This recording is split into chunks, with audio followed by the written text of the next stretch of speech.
ke ina ogine pele tơ chi do tơ tin nhà kỳ ye đã lơ ba sơ cô nan đi qua ga cô wen đã ba ba sa ta khoe ya lơ ye go cho sơ cứ to phê ti tơ cô phô ti tơ pa sơ ghi ở ban đó cô về ba ở kha lơ ye go ba yếm ba cô yen đi lệ so cô mu yen da mẹ ti po lo su ba sơ vi sơ wam ba yen na lơ ho ko i yêu mi tự tin ba na ba yêu mi tự cung ba sơ lơ yoa cơ su i yêu ba tham bo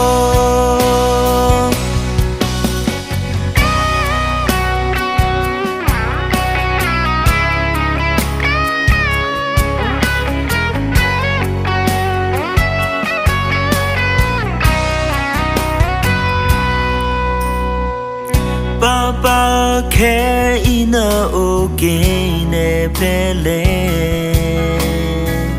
tơ chi do tơ tin nhà kỳ ye đã lơ ba sơ cô nan đi qua ga cô wen đã ba ba sa ta khoe ya lơ ye go cho sơ cứ to phê ti tơ cô phô ti tơ pa sơ ghi ở ban đó cô về ba ở kha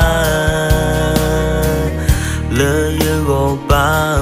yếm ba cô yen đi lệ so cô mu yen da mẹ ti po lo su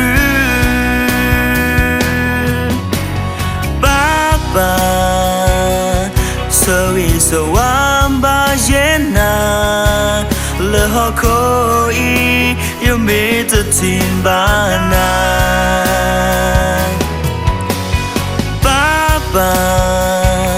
yêu mi tự cung ba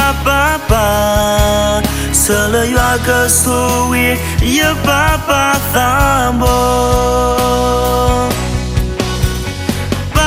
ba sơ vi sơ wam ba yen na